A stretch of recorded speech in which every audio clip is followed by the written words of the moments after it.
Hey, сәлеметсіздер, сіздермен бірге мен Такти, және бүгінгі видеороликте бізде керемет видеоролик. Себебі бүгін мен Дукстолка Папугай скинін мен ойнаған дұрыс па, әлде оны шешіп тастаған дұрыс па, сол туралы бүгін мен видеоролик түсірдім. Және осы видео өте кереметтей шықты. Сіздерге видео ұнаса лайк басып, коммент жазып, каналға тіркеліп кетулеріңізді сұраймын. Каналда видеолар ұзақ уақыт болмады, оның өз себептері болды. Менде оқу басталды, білесіздер қазір. Бірақ алдағы уақытта мен видеоны тез шығаруға тырысып отырамын. Егер видеоны тез шыққан қаласаңыздар, сіздер маған көмектесіңіздер, каналға тіркеліп лайк басып, комментарийге кез келген сөзді немесе кез келген әріптерден құралған әрбір нәрсені де жазып кете беріңіздер. Өйткені комментарий, лайк, подписок көп болған сайын, просмотрда көп болған сайын менің видеом рекомендация шығады. Менің видеом рекомендация шықса, бұндай видеолар өте көп болады. Бұндай видео сравнение, челлендж, обучалка алдағы уақытта сіздерде жүріп қалуы мүмкін. Егер менің каналымда қазір 130 подписчик, егер 150 подписчик жиналса, мен комментарийдан 2 подписчикті таңдап, соларға тегін обучалка жүргіземін. Тегін обучалка болғанда, олар, конечно, олар бот болса, мен оларға стенка на стенку қалай ойнауды үйрететін боламын. Комментада менен болады, сондықтан комментарий кез келген кереметтей комментарийларыңыз қалдырып, астыларыңызға айдиларыңыз қалдырып кетіңіздер. Ал біз видео кеттік. Мінекей достар, өздеріңіз көріп тұрғаныңыздай, бірінші суретте мен 10 метрден папугайсыз скинсіз атамын. Екінші суретте мен папугай скинмен 10 метрден екеуінен де бастарынан атып. Мінекей достар, екіншісінде мен папугай және папугайсыз денесінен аттым. Мінекей, білесіздер, бірінші суретте әшейін дроваш, екінші суретте папугай. Міне достар, мен үшіншісінде аяғынан аттым. Әдеттегідей бірінші суретте скин джой, екінші суретте папугай.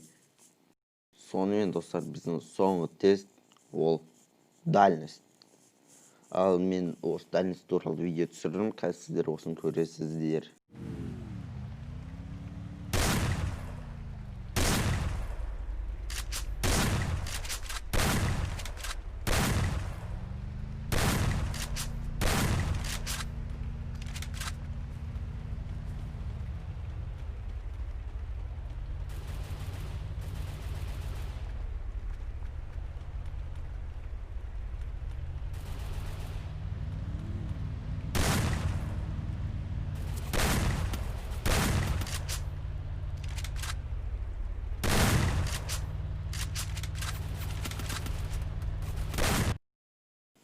Сонымен достар, шыққан результатты мен сіздерге қазір айтып өтемін.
Ал мінекей достар, бүгінгі сравнение осындай болды. Бұның бәрін мен өзім тексердім. Осы үшін каналға тіркеліп лайк басып коммент жазып кетіңіздер. Себебі мен бұл видеоны максимально түзу, максимально дұрыс түсіруге тырыстым. Менің еңбегім зая кетпесін. Сондықтан каналға тіркеліп лайк басып коммент жазып, любой кез келген комментарий жазып кетіңіздер. Сіздермен бірге болған мен Тактик. Алдағы видеолары кездескенше сау, пока. Отбасыларыңыздың жақындарыңызға денсаулық тілеймін.